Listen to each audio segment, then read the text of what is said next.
Okay, so the session is all around empowering staff to empower learners for both online and blended learning. I'm going to put a focus on staff development, training, but firstly we're going to talk about the why, and we're going to look at the whole culture and how you change. Potentially you can write a strategy, but you think about your culture in your organisation, and that's what's so important. As Wayne said, I'm Stephen Hope. I'm the head of independent learning at Leeds City College, or as part of the Lumina Education Group. So I look after Harrogate, Keighley and Leeds now. We also have 3 schools, and I'm starting to work across the 3 schools as well as part of the group. My title of Head of Independent Learning, bit of a background, I was a sports teacher by trade, and my role has evolved from technology enhanced learning to independent learning. So I look after the team that supports staff around their development, use of technology, both in and outside of the classroom, the writing and the leadership of the blended learning strategy and the focus of that across the college for quite a few years, but also the old library system and the old library service. It's now iLearn, and it's a focus on supporting students outside of the classroom around their digital development, and also with their digital capabilities and the 4 C's: creativity, critical thinking, communication and collaboration.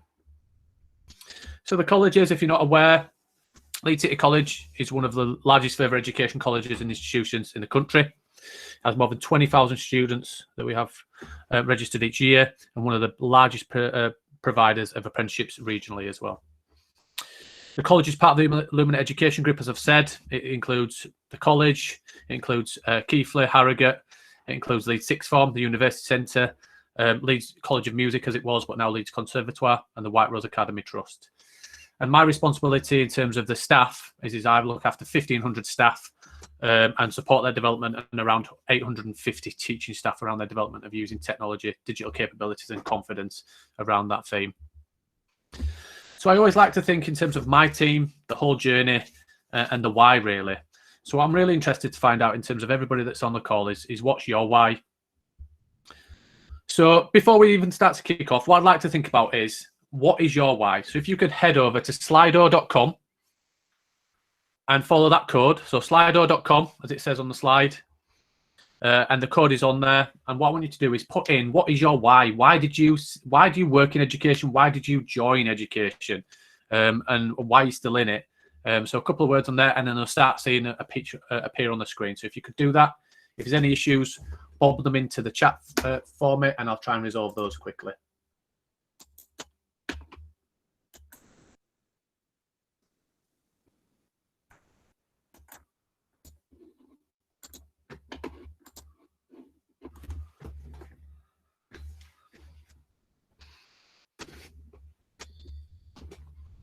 Okay, so light bulbs coming up. So first and foremost, let's see how many. So 1 person so far. It'd be great if we could have some more contributions from everybody to make a difference. Fantastic. See, we'll start to trickle in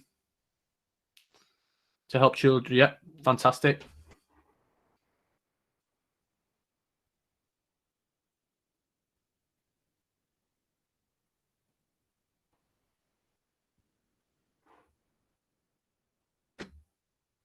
Keep going with those responses, everybody.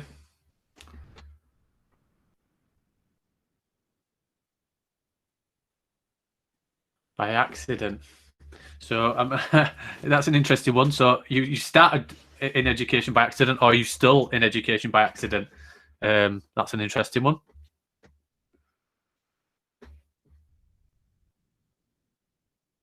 Here's so many stories around teachers inspiring.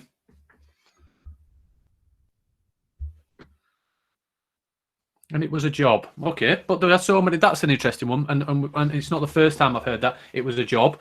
But why is it that you've stayed in education?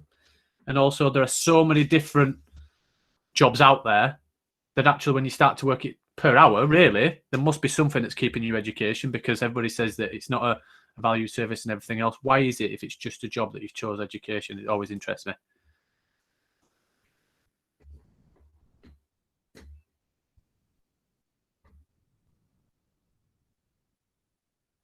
Enjoy EdTech, fantastic. Okay, so there's so many different themes and everybody has their own why. And actually, in terms of using technology, my why of why I started education, I just wanted to make a difference in terms of students' lives. My mum was a teacher, and I saw her passion for teaching and learning. And what happens from there is I fell in love with it, and I've stayed in it.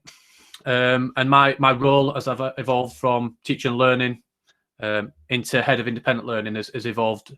So when we look at the use of technology, and when we look at that theme around using technology both in and outside of the classroom, and then extended it into a blended learning environment and an online learning environment, I delivered a session to the AOC the other day in regards to the leaders. And when we talked about the reasons why they chose to do blended learning and online learning, these are the themes that came out from there, from Word Cloud. And it was around improved outcomes, student experience, save money, which is always the case. But actually, my caveat to that is actually, where's your investment, and how much money do you have to invest to get it right? It won't save teacher time. And what you'll actually find is you need a bigger investment in teachers to actually get online learning, especially well planned and well thought out, to actually deliver it effectively. You can change your pedagogical approach, and a lot of colleges and organisations have done so, to increase the reach of learners.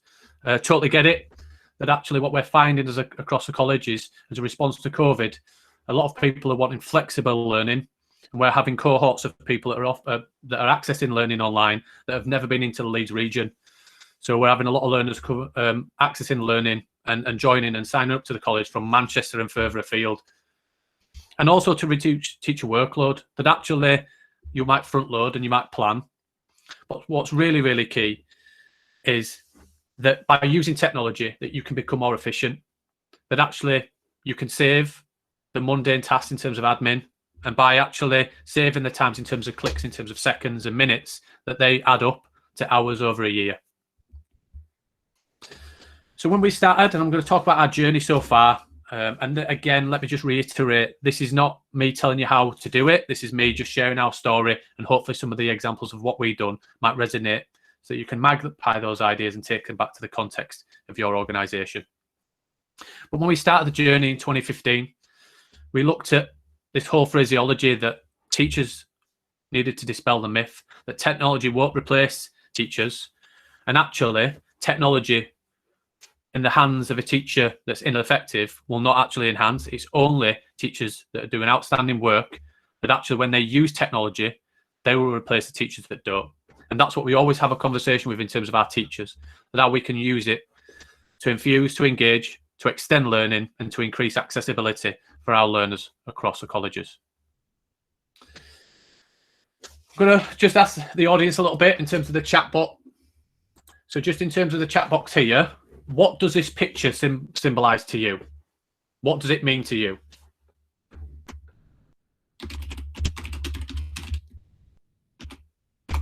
Weekend, half term, yeah, definitely. What type of drink is it?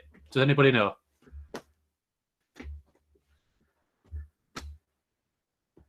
Martini, okay. So I was told about an advert, and it inspired me to go find out about this advert because it really resonated with me. And this really led to my pitch in terms of our executive leadership team, that Martini had an advert in the 1980s, and their whole ethos was any place, anytime, anywhere. So what I'd like to put in there is, has anybody heard or seen that advert before? Okay, Duncan Bullock, yes. Okay, yes, no, okay, that's fine. And I hadn't, so I went and found it, and the internet is an amazing thing. So I could then think, what? Okay, so any place, anytime, anywhere. And blended learning and online learning and learning in general is focused around people coming into spaces, learning at certain times, having break at certain times, and only being able to access learning when they're in the four walls of a building. So actually, we then introduced cloud technology and talked about how we can shift learning to any place, anytime, anywhere. And again, this is not a response to COVID. This happened in 2016, and we looked at a model of how we can extend, how we could decide on a platform what was device agnostic. The students of Leeds and the demographic of Leeds is over 50% of our learners come from the lowest 5% backgrounds in the UK. And if you're from around this region, I'm sure that you understand that. So actually, we couldn't ask them to buy new devices. That actually, Leeds and the region have done a lot of great work around Wi-Fi on trains, as so many cities have, and Wi-Fi on buses. So actually, students could do their work on the bus, could access learning, but also how we could ensure that learning, that if a student still wanted to make progress in learning away from the classroom, that they were rewarded for that. Back in 2016, we used to have a register mark that was an A, that actually when a student told us they couldn't attend a session, they would get an authorised absence, but actually was a neutral mark or a negative mark on the register. So we shifted this up, and it became the iLearn brand, which is now my department, and I have 30 people in my department. And we focus on this iLearn any place, anytime, anywhere. But actually, the main focus is that I learn best with scaffolding and support of a teacher, and technology does play a part of that. So creating a culture. Culture is so important. Strategy, you need to write a strategy. You need to be clear and concise in terms of what you want to achieve and be clear to the staff. That there's a common phraseology and terminology, that we use language such as blended learning, synchronous learning, asynchronous learning, passive and active learning. So actually when we have those conversations with individuals and staff and support, that they actually are clear in terms of our vocab. But the first part for us was actually changing the culture of the organisation. And I'm going to tell you a bit of a story around the JFK NASA moment. So just bear with me if you've heard the tale before. But when JFK went into NASA, he came across a cleaner. And I'm sure the cleaner had a broom. So he probably knew, or a brush. And he probably knew that it was a cleaner. But he was just asking anyway. And he said, "What do you do?" And the cleaner said, I'm sending somebody to the moon. And I think that's so important. And we're trying to apply that to the context of education. That actually education organisations and FE can be so fractured. That actually the conversation, regardless of your role, should be around a learning conversation. That regardless of your role, that you believe that you're having a bigger mission rather than just that one individual task that you are completing. We needed to create a culture of I'm in, and where everybody felt that they were supporting students, engaging learning and helping them to succeed. And actually without that, without those vital admin services having an understanding of that and all the different services that support learning, that actually teachers can't do it themselves. And they've made the shift. That actually, as an example, our student union services and our student support services are completely online and have been for quite a while during COVID. So actually, anybody that needs any welfare and any support, they can actually pick that up in an online forum when they can't be in the four walls of a building. We also use key phraseology around sharing is caring and magpie. So obviously we know that sharing is caring. We need to ensure that people are sharing outside of the silos of their department and their organisation. We need to ensure that people are magpieing.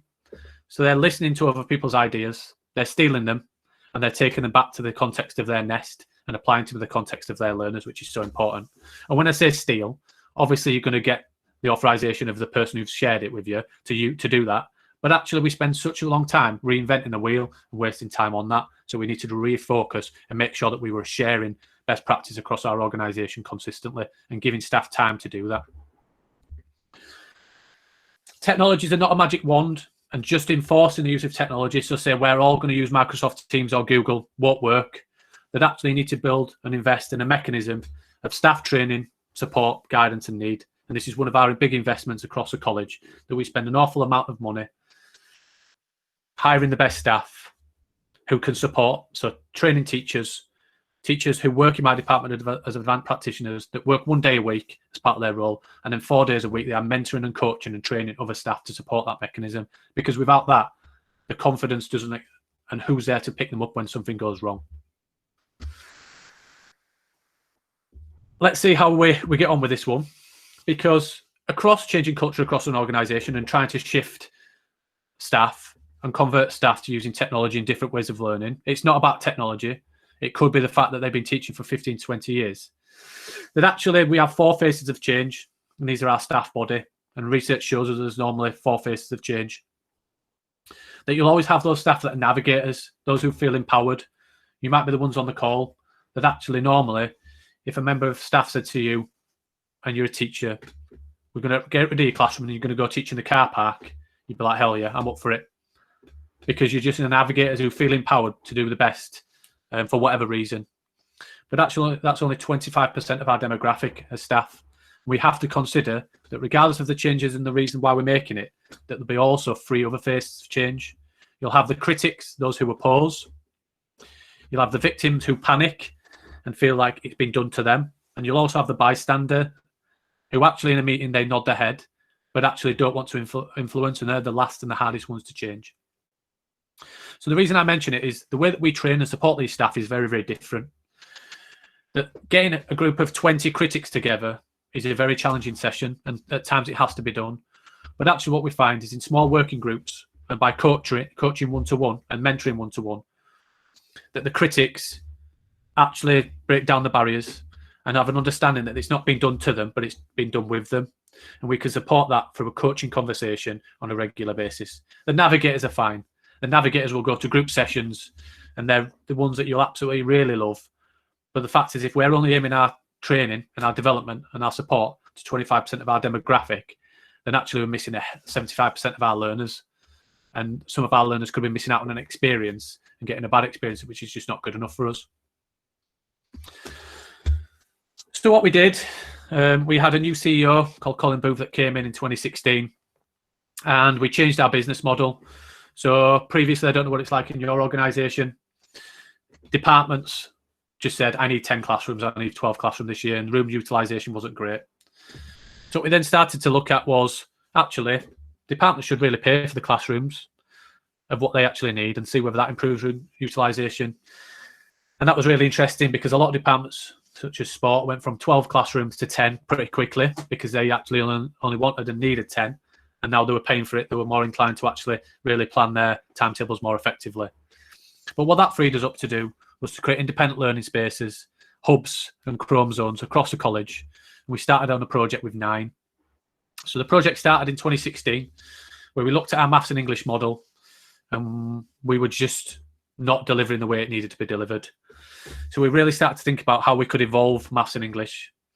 Students were coming to us at Leeds City College, Keighley College, and obviously Harrogate joined us. They were coming to us and they were receiving exactly the same deliveries they had at school. And there was a reason why they were coming to us and being told they were a failure. So we really needed to change this. So we looked at 9 spaces and picked 9 pilot areas where we shifted up. We still delivered face-to-face delivery for maths and English, but we also had independent learning zones where we had enough Chromebooks for the amount of students that would go in and service that area safely. We had study coaches and a variety of different staff that could support students in different ways rather than face-to-face delivery to try and break down those barriers and try and support those students to progress, not just pass, to progress in their learning. And that's been really successful. So since 2016, our maths results have increased, but that's not the main goal. But actually our students tell us that their experience around maths and English is so much better. They use technology. We built an app. We use maths tools such as Hegarty and GCSE Pod for English. But also we have a variety of different staff that are trained and supported to develop students and support students in different ways by using technology, but also by changing the culture in terms of our teaching family. We have breakout spaces where we start to think about the wasted spaces around college buildings, that how can we ask our students, and this is what we did, we asked them how they wanted to learn, where they wanted to learn and what they'd like in those spaces.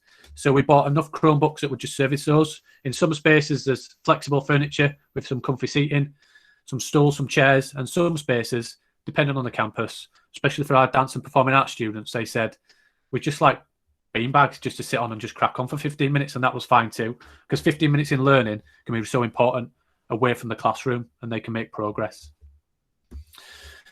So I talked earlier about the Martini model. What we also introduced is the iMark. So our iMark is actually a register mark, and it evidences learning outside of the classroom and away from the 4 walls of a college building. What happens is if a student can't make it in and they have a reason and they let the staff member know and the teacher know that actually I've got a hospital appointment 9 till 10 so I can't make your class, the teacher then uploads the work, makes sure there's activities and engaging activities for that student to complete. The student then goes on retrospectively within the week. They would complete the task, they would provide feedback, and the teacher would go in and have a look at that work. They then receive an iMark on the register. The iMark is not to say they were present, but to say that they made progress against an intention in learning. And we use intentions rather than outcomes. The iMark has been through Ofsted in 2018, and has been through audit each year in terms of guided learning hours and financial regulations. And it works and it's been audited and they're happy with that process because it supported learning, not just remote learning, which is a very different conversation. And across the college pre-COVID, it looks a bit different. But pre-COVID, 4.6% of our attendance was actually the iMark, where students that couldn't make it in, that would usually get an A, that actually wanted to make progress in intentions, but they couldn't just for that session, then made progress in learning. And that's seen retention and improvement improve across the college as well. So I'm going to get into the bit around supporting staff and some ideas of what we've done as a team. That actually support is so important, and a sheep dip approach to training and development just won't occur and won't happen and isn't effective. And research tells us that it has to be coaching, mentoring, as well as training. So all of our development sessions are all focused on 4 pillars, and this is across the college now, that we have to differentiate and personalise our professional development, that we have to ensure that how staff can access it, when they access it, and the pace and the time of day and the amount of activities that they get is exactly the same as what we do for our learners. That when you come in to do a session or you want support, that actually you might be at a very different starting point to somebody else, and by just doing exactly the same to everybody else doesn't really make sense and doesn't inspire you. We ensure that we make professional development fun and engaging. We need to make it fun. We don't want people leaving the room thinking, I'm never going to get that time back, because we need to bring them in. We need to hook them so they're passionate about learning and want to come back for more. We also have a large contingent of our staff that are fractional, that teach a lot of hours on certain days. And if we only are on certain days and offer it in exactly the same way, when and how, that people can actually access it, then it's a struggle for our staff. We need to ensure that the staff development sessions are put on at different times, that they're synchronous and asynchronous. And what I mean by that is live, but also as a facility for them to catch up and watch it at different points, to pause it and watch back. And also to take time with our professional development. We spend a lot of time ideating, come up with ideas, but also iterating as well. That if we don't get it right, that we change it, that we're honest and just say that didn't work. We review why it didn't work and then change it up. One example of that is mixing up sessions so that actually they don't start at 9 o'clock in the morning on staff development days. They just start a little bit later to give staff a little bit more time to come in. So we offer a variety of different sessions and a variety of different support. We offer half an hour coaching to every member of staff that wants it. Like I say, we vary the time and the pace of the sessions and how we actually deliver it. So a lot of our staff now currently are not getting face-to-face delivery.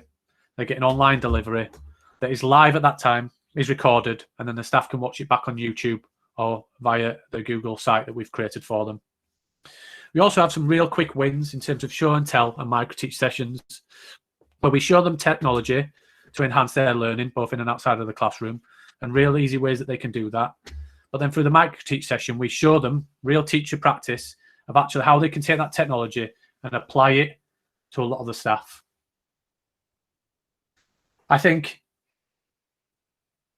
that whole element of that this is the busiest half term that we've ever had, and whether you're just into half term, this is our last day today, that this is the busiest and the most stressful time I've ever seen in a teaching profession, that our staff don't have time to sit through full days of staff development, that actually what we can do is we can provide an hour for them, but if that's asynchronous, they can watch that back, pause it and break that down into 10 and 15 minute manageable chunks for them around their practice. They can listen to it and watch it on the way home if they're on the bus or the train, and they can apply it to the context of them when it suits them, rather than us thinking that a virtual or a staff development session will make the difference. So there's a couple of examples of different things that we do. We offer Google Basics. We're a Google organization. Google's worked really, really well for us, but I think Microsoft works well for a lot of organizations as well. And I'm not going to go into the debate about Microsoft versus Google, because whatever platform you're using, it's not a magic wand. It's about how staff actually use it and how they engage with it and how they deliver learning using it. And it's a learning conversation rather than the technology. But all of our staff have Google Basics. That's an automated process now, that as soon as you join the college, even pre that, you go through your checks. And when your DBS comes back and the references come back, you then get an email with a Google form that lets us know, and you complete that. And the simple question is, what do you know about Google and learning platforms? And then some people say it's a search engine. Some people understand and have been through that and used it more. And we're seeing more people use it in education. But then we provide a tailored package to them that's automated, that provides videos, and it's a badge system. So for every single of the tool of Google, before they even join us, they can go through bronze, silver, gold, and the video helps them and guides them, but it's actually got artificial intelligence inbuilt into it. So when they go for the video, it will say, okay, open your Google Drive. create a folder in Google Drive, and you will have to click on the screen where you would do that and how we would move through that process. The machine learning in the background then checks whether they're getting it right, but also creates an efficiency score. It provides a video to tell them how they can be more efficient and how they can improve in terms of their efficiency. But it also gives them a score out of 100 in terms of a percentage of how they've actually done. Tells them how they can improve, and then gives them a digital badge and a certificate to say that they've actually completed that process as well, so they can evidence that with their manager when they join. That's something that we brought in this year and has been fantastic for our new staff. And those staff have never used Google before because we want them to hit the ground running. As I've said, we use show and tell sessions.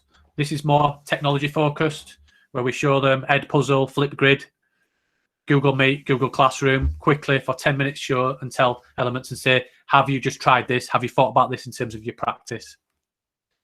We offer bespoke training. So what the training looks like for sport could be very different to business, to the land-based provision, to HE, to teacher ed, and so on. And it has to be very bespoke. There's nothing worse than rolling out the same training and giving examples of business teachers when actually there's no business teachers in the room. It'll switch off and it'll disengage people. So we need to ensure the examples are specific, and as is the training to apply to the context of those staff. And this is not just teaching staff that we work with. This is a demographic across the whole organisation and includes admin areas, it includes business support staff, it includes the library team and everybody else that sits within it. We've then created a Google site. So the Google site hosts videos and guides. The staff can access it from any place and anywhere at any device, and they can watch back the videos. And if we're not contactable, then actually they can have a look through that process and just work out how I might do that. And if they need a bit more support, they come back to us on that. But actually that's solved and diagnosed, especially there's a bit of a service desk. When staff a lot of the questions, they'll be able to explore and find out themselves. From this year, we're also offering standard CPD, so continual professional development that is bespoke and focused based on their career stage. The career stage, so we have early career, we have experienced, and we have outstanding practice or navigator. And that's not based on your years teaching, that's based on your years and experience of using technology to enhance learning and also blended learning. So you might have a teacher that's on our, and we have had this on in terms of our early career stage, that's taught for 15 years, but actually never used technology before. They then go through a bespoke program for a year in small collective groups where they can share best practice and move out the side of the silos of their department, their campus and their college. So we have Harrogate staff collaborating with Keighley staff and Leeds staff, and performing arts working with sport, and business working with alternative provision and so on. They work through the strand, they get guidance and support. We also have a virtual staff room for those staff, so individual, twice a week, where they can come in and ask any question and get support around their practice as a group. And then the final thing that is real focused, and this is our second year of practice, is one-to-one coaching and mentoring. Everybody can book in a half-an-hour slot with myself and my team. That is applicable in terms of the hours of they work. So if they only teach on an evening, we're available on an evening where they can come in, they can bring their scheme of learning, because we use schemes of learning and not schemes of work, and they can have a conversation about their practice, which is so important. They can have a conversation and say, I've tried this and it didn't work. Have you got any advice on this? What would you think about this? Or how could I just improve my practice? And we have experienced staff and outstanding practitioners that are now taking up that coaching and mentoring process, which again is so important. So we've talked about the strands and we've talked about coaching, but also waggles. So what a good one looks like. We've taken it back to the old thing of what a good one looks like. Not outstanding, what a good one looks like, because we were conscious in terms of our blended learning strategy for the college that it was not prescriptive, that we supported staff and we showed staff an understanding of it. And actually what we did then was, how can we expect staff to deliver for the first time online or as part of a blended learning cycle and actually not know what good practice looks like online? So we show them, we've got loads of videos, we show them what their scheme of learning should look like or what it could be like. We also have open classrooms, which are not working currently because obviously of social distancing and bubbles, where they can come in normally and observe practice of advanced practitioners that are giving it a go themselves as teachers and demonstrating potentially how they could do something and how they can improve. And that's been so important because we can't expect staff to get it right if some of them don't even know what it could look like or should look like. Our blended approach is so important. We have a blended learning strategy. It's on a 2-year cycle. It's quality assured and it's robust.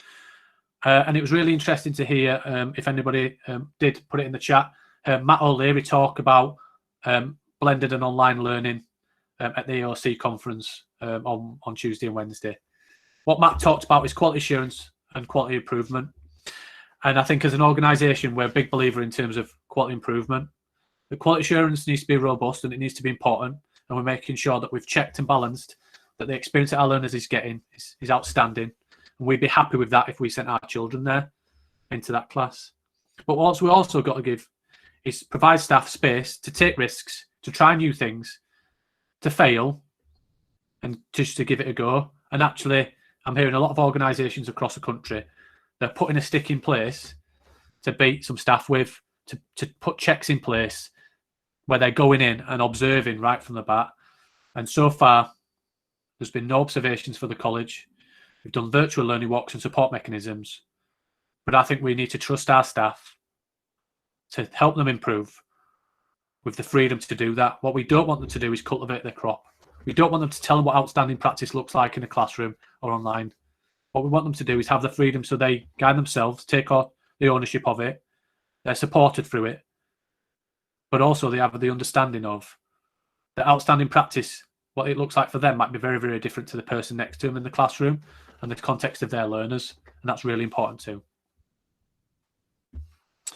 One big thing, and I'm really interested in this. So for anybody that runs staff development, or anybody who's been involved in staff development, do you reward staff? So I'm just going to pause there and I'm just going to ask you in the comments, do you have a reward scheme in terms of your professional development?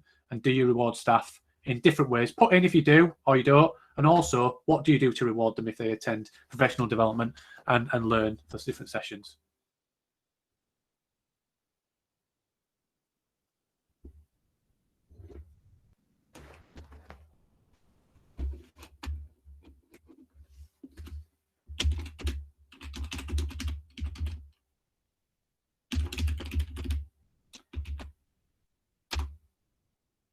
Okay, so I'm seeing that we have digital and physical badges, which is great. Is there any other examples of things that we're doing? It's fine to say no, we don't, but we're considering it. Brilliant, Nick. Yeah, we don't generally, but we always bring sweets.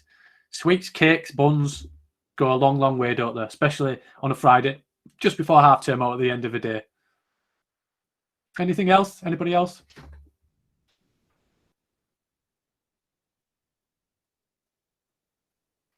Principal recognition. We give them praise, share it with their manager and so on. Okay.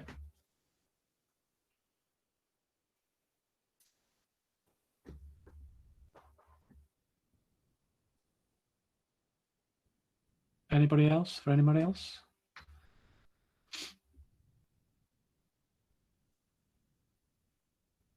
Yeah, I tell them to add it to their CV. Yeah, that's fine. That's not a problem.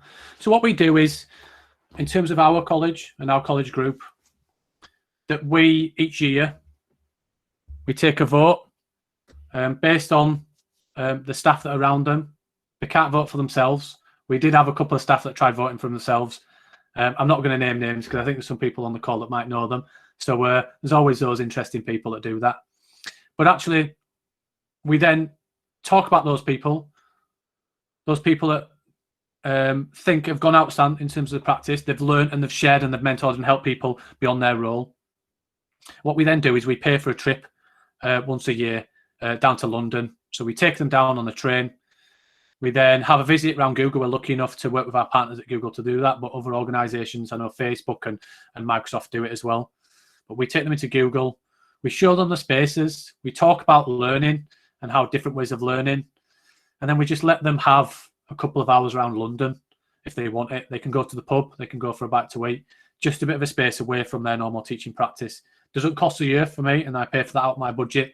But it's so vital just to let staff know that actually they're rewarded and supported in terms of their development. And we have staff there that are fractional. We have some staff there that are not teachers.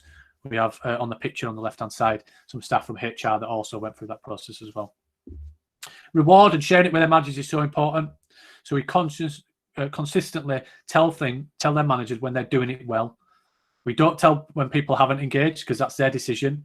We want them to support that and make their own decisions. But what we want to do is we want to celebrate that and use it as the carrot. Doing events like this is so important, but actually there is a massive demographic across the team that feel really empowered when we put internal events on or external events that other colleges can come to, and they get to share their story and their journey. Because actually it shouldn't be about me. The innovation is around a network and is beyond me. That actually the most benefit that I've seen in terms of working in my role is actually I show them something, but the majority of times teachers use it and find their craft and use it for something else. And actually those stories are so important to be shared and to be celebrated. We offer swag, as we call it, but merchandise, we have branded stuff, and we spend a lot of money on that each year. So we have cups and pens and badges and umbrellas and hoodies and loads of different stuff. But actually we just have some stuff like badges, like people have said. We buy them biscuits. And what we had last year was, leading up to Christmas, we had a Christmas party, and it was about sharing best practice. And I said, if I get enough people there, I'll wear the worst 1980s ski suit in the world. So people started booking on, which was a worry for me. So what I then had to do was go to the charity shop in Leeds and get a pink and cream all-in-one ski suit, and I've still got it. And it was grotesque in my opinion, but staff liked it, and I delivered in a very warm room for a full day dressed. I should be wearing it now, Nick. You are right, but it is warm today. I'm warm enough in a t-shirt. So yeah, it's just about having that fun, that engagement, that the fact that staff are giving up their time, regardless of whether they're paid 37 hours. Staff have a choice to come to our sessions, and actually, if we don't reward them for that and celebrate it, then actually we potentially could be missing a trick. We collect a lot of feedback. We take the positives in terms of the feedback and we learn from when actually we're not getting it right. A bit of a story from last year where a member of staff that was new to the team wanted to put on some really, really short snippets of half-an-hour sessions to the teams and to teachers. And they came back to me and said, oh, we're getting some staff turn up, but we're not getting loads. And we looked at it and said, have we actually asked the staff when they want this session? And as simple as that was like, no, I just thought this was the time that wanted it. And it turned out we were running the session 8:30 till 9 o'clock, and that was fine because some people would come in. But actually, when we asked staff what they wanted, they said, actually, you know what? I'd really like it from 8:30 till 10 to 9. So we'd prefer 20 minutes rather than half an hour. And we prefer it that time because what we need is, once we've listened to you ramble on, we want a cup of tea, and also we just want a bit of a breather before we start our lesson at 9 o'clock. So actually, when we make the decision, we wanted to come to your session, but because it ran till 9 o'clock, we didn't think we could leave early. And actually, that's the whole thing, that actually from feedback, we've then evolved and developed our programs. And that's so important. And like I said at the beginning, that we ideate and we come up with ideas, but actually we involve staff and our students in what we're actually trying to plan to achieve. Because without actually asking them, how do we know what they actually want? And then we iterate. I've said that before, but we try and offer something. And actually, if it's not working, we drop it, we evolve it, or we completely change it. And what goes well, we celebrate, and what doesn't, we celebrate that too. So just to kind of bring it to a bit of a close in regards to some top tips, and we're going to then open it up for some questions and some discussions, because I'm really keen to think about what you've got and what your ideas are as a team, because I'm keen to learn as well. And I think the top tips to take away around these themes. So observation's a tricky one, and we don't do graded observations, we do coaching observations. But what I mean by deliver your professional development, like you could be observed at any time, is would I be happy and would I be proud of that if my colleague or somebody else in the department was watching it? Because if you're not proud with it, just don't run it. If you haven't had time to plan it, then just don't deliver it, because we need to ensure that the quality of our professional development is of the highest quality and is important, because staff are giving up their time to actually want to learn, and we don't want to disengage them. We always think greatly about our target audience. So we do our research. We ask line managers anything that's going on in the department or with individuals that might affect their effort or their approach to the session. We never ask staff to be sent in terms of performance management. If somebody isn't doing something or a manager expects them to be using technology, that actually we say, don't send them to our sessions. That's a very different thing if they're not doing what you ask them to do. We want them to come for a positive experience, and we'll support them through that. But actually, we don't want them to be told and then sit through a whole session of, why are you here? Well, I'm here because I'm told to be here. There's nothing worse, and actually nothing worse for them or us. So we think about our audience. We do our research. We think about the starting points of those learners, what they actually want from the session, and we ask them where they'd like to take it and what they want to do next. Mentioned it before, but we personalise and differentiate our professional development, that there is no sheep dip approach, that everything is a bespoke programme that's specific to the individual, that actually we have challenge zones within there, and everybody feels challenged and stretched. So actually they're a bit out their comfort zone, but they're not really embarrassed and really uncomfortable, that actually they feel, oh, this is challenging, but also it's not going to put them off. We target our professional development sessions, like I've said, around the engaging and the tough crowd and the hard adopters. That actually, if we always target to the easy win crowd, that's fine. They're great sessions and everybody enjoys them. But actually, what's really key is that if we don't work with all our staff and try and change the culture and get them to start to think about learning in different ways and using technology and outside of the classroom and for blended learning and online learning, that actually some of our students are suffering from that and they're not getting the best experience. That actually, probably 2 or 3 years ago, when we looked at online learning, we had to have conversations with staff in terms of what is good online learning and what does it look like? And do we honestly think that it would be good practice to go into a classroom, to sit there silently, to put your slides, whether that's PowerPoint or Google or whatever you use, on autoplay, get them to watch it without talking to the students, and then give out a worksheet or some assessment tool to check whether they've learned it? I'm hoping everybody in this conversation says no, and that isn't appropriate, and that's not good teaching and learning. But actually, a lot of people are still doing that in terms of online learning, that actually they put up the slides and they put up a Google form or some kind of assessment, and actually then confused when actual students are not engaging in that learning. We have to shape the practice around to be something different and support staff to do that. We always, in regards to our sessions, use the technology and the tools to actually show them and showcase best practice and how it could be used. There's nothing worse than somebody coming to a session and saying, you know what, I'm going to show you how to use Google Classroom or slides or PowerPoint or Teams, and actually they don't ever use a tool. So you're thinking, it can't be that great if you're not using it. And that's what we always do. We always role model behavior. And the final thing is about flipping PD. So always think about what you can do pre and post activity, especially in these times when staff are really, really stretched. That actually staff have still got the same teaching hours, but if they're in a bubble, they might have to sit and have their dinner with their learners. And I know I'm hearing a lot of stories about that, so they don't get as many breaks. So actually, when they get those breaks, they just want to relax, have a chat with their member of staff. So how can you shorten your professional development session into really small, short bites and ensure that actually there's an activity for them to do pre-session, a video to watch so they have more of an understanding. They come to the session and then you stretch that to an evaluation or an analysis of the actual, or an application of the tool after the session. And that's the end of my presentation. I'd like to just open it up for questions now, either through chat or if you want to unmute, and I'm going to stop presenting my screen. What I'm going to do is I'm going to share these slides. I know Wayne's recording it all, but I'll share these out via email to Wayne, and he'll spread it out across everybody that's attended today, so you can look through and watch back. And again, I'll just pop up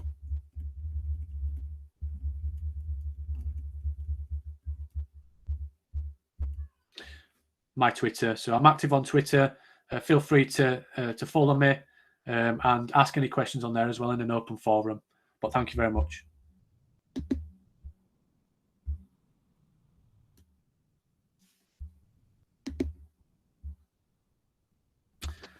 Any questions or any thoughts or anything in terms of the chat, or anybody want to unmute and feel confident enough to ask a question, or any thoughts in terms of the stuff that I've done today?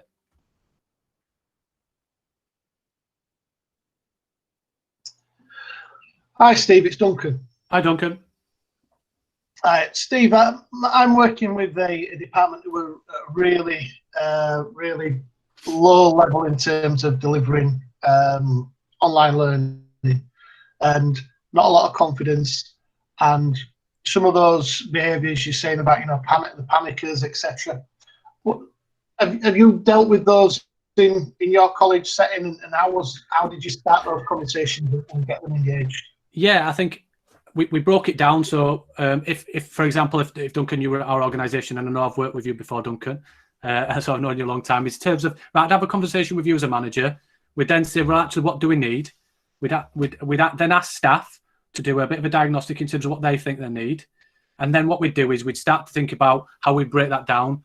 And if they're really challenging and they're low in confidence, then actually what it'd start with is a 30-minute coaching conversation with each one of those members of staff before we started to even think about the technology, what they're currently doing, the practice, the fears, the confidence, the worries that they have, because actually a lot of it might not be about technology, it might be about something else. So it's about breaking down that, but also shifting that in terms of an organisation around the why. So going back to it in terms of why they're doing the job that they do. It is challenging, and how they need to focus on the fact that it is about them, but also we need to focus on that it's about the students as well.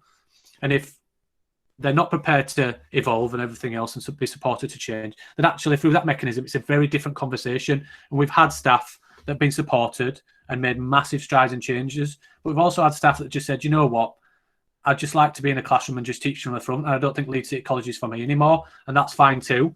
But actually, it starts with a conversation, and actually, are they resistant for a particular reason? Have they tried something before and it failed? Technology has been about for so long, and actually, then is it an issue with Wi-Fi? Do they actually not have the sufficient support in terms of the devices or the mechanism? Is it the fact they've tried it with students and actually it's been pitched too high, and actually there's a team that needs to work with the students to develop their digital capabilities and development too? And then we'd start to really think about a bespoke plan for that team that's individualised to those individuals and the whole team. Does that answer your question? Yeah, that's great. Thank you. Cheers, mate.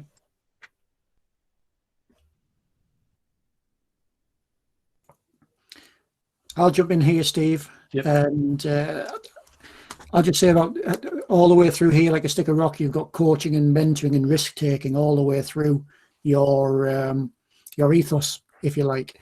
And then you can see how that being able to fail and fail forward in a way allows those rewards to come later. So you can see how that's built all the way through your college and the way that you're managing that system. That's really nice to see. Yeah. Thank you, Wayne. Yeah, and that goes back to the whole thing about taking your time. That changing a culture is very different. So you can write a strategy, but actually, is it even worth it? If you're writing a strategy and the people aren't ready for it, it's a very different thing. You can write as many strategies as you want, but actually, the first strategy I wrote was about, we started this work about 4 or 5 years ago, and the first strategy I wrote was actually a year ago properly, because I didn't think the staff were ready for it. That actually it was more about coaching and developing and changing the culture and the approach, and really thinking of a conversation about learning, because actually it's about teaching, but really it's about learning and different ways of learning and changing the culture to everybody be around that. And it has taken its time, and we're still, Andrew, I'm not here to say that I'm getting it right every time, 100% not, but we just need to keep going and just keep trying to just give it our best. Nick, I don't know if you want to unmute or it's fine, I can answer the question in the chat if you want. Yeah, sorry, mate. Yeah, okay. Just, you mentioned, something about something where staff would sit down and go through some stuff on Google to check what their knowledge was on it. I've just seen what that was, really. So originally what we had to do was we created those using articulate storyline. So it's a methodology of what did we think staff needed, and that's a platform. It's quite time consuming and it's technical to create those. So what we've actually done now is we've bought in a process, and it's not, and we pay as a large organisation. We've been testing it, not a massive amount of money, less than £2,000 a year, where we've built something. We've bought something called How Do Use. So it's how do and then use with just a one letter. And the How Do Use basically is a process sold by Canopy. So a bought-in process, and that goes through all of the different Google tools. It's already built in, and it's a video process. But like I say, through clicks, the program in the background actually works out whether they're getting it right or not and how efficient they are. So actually, we just bought it in right out of the box, and we've now rolled that out for all of our staff and all of our students. So we thought it was going to be just for the new starters and for students, but students are in terms of the students coming to the college for the first time, and the fact that we're having to blend our learning, which I see as a positive. They're getting that right off the bat, and the students are absolutely loving it. I think we've done about 5,000 badges on the platform within the first 6 weeks of term. So yeah, it's really powerful. I'll drop a link in, but yeah, if you're on Twitter or anything else, go to the Canopy as an organisation, or I can send the link to Wayne and he can share it out again after the meeting. How do use? It's an absolutely fantastic tool, and it's getting better. Only thing I'd say is it's a bit of a robotic voice, but we can't have it all, can we? No, exactly. No, that's cool. Thanks very much for that. No, that's interesting, because we have a problem, and I guess like yourself, it's surprising how many students, let alone staff, just don't know the simple things about, you know. It's this whole thing of digital natives, Joe, that I don't know where Joe that ever coined. I disagree with the term. That actually, do we think that kids are coming out of the womb knowing how to use an iPad and technology? I don't think that's accurate. They actually live their life on technology. They communicate, and actually, this is probably how they would like to learn in terms of online. But actually, we need to give them the skills in terms of how to collaborate, digital citizenship, and all of those skills to actually use technology for their learning, rather than just how to create a TikTok video or something else that they might want to do. So yeah, it's been really beneficial, and I think we're seeing that there's a massive gulf between the learners that are coming to us from school, but also our adult learners in terms of their confidence around the digital capabilities as well, because they've been out of education for quite a while, a lot of them, and also the education system the last time when they were in it was face-to-face in a very different environment to what it is now. So I think that's really important as well. Cool, thank you. Somebody's put skills are learned. Yeah, I think that's really important. Skills are learned. And actually, when we talk about this whole thing of, oh, well, these 16-year-olds would know better technology than us. Well, actually, I'm 37. So really, I've had longer to learn these skills than they have. So really, when we start to think about it in that way, that actually we've got to learn, we've got to develop, and we need to inspire. So from next year, we're not going to use the word professional development. We're going to talk about learning. That actually we need to instill this cross staff and students around learning and a passion for learning and lifelong learning, because actually that's why we're in education, to probably do that, especially in FE. Second chance Sunday, isn't it? We're giving people a second opportunity. We're trying to inspire them to come back into education and learn when they probably had a bad experience or something along the lines. And actually we need to offer that to our staff, that it's a learning conversation and they want to learn, rather than forced into a sheep dip approach of, right, staff development session in October, then you get one in December, and then you get one at end of year. It just doesn't do it. It doesn't meet the purpose and what we're trying to achieve. Cheers, Nick. I am 37. Hopefully you're saying I look better than 37. I have had an hard paper round. It was all uphill. But yeah, I am 37, yeah. So any more questions or any thoughts? I'm just conscious of time as well, Wayne, so tell me when I need to shut up.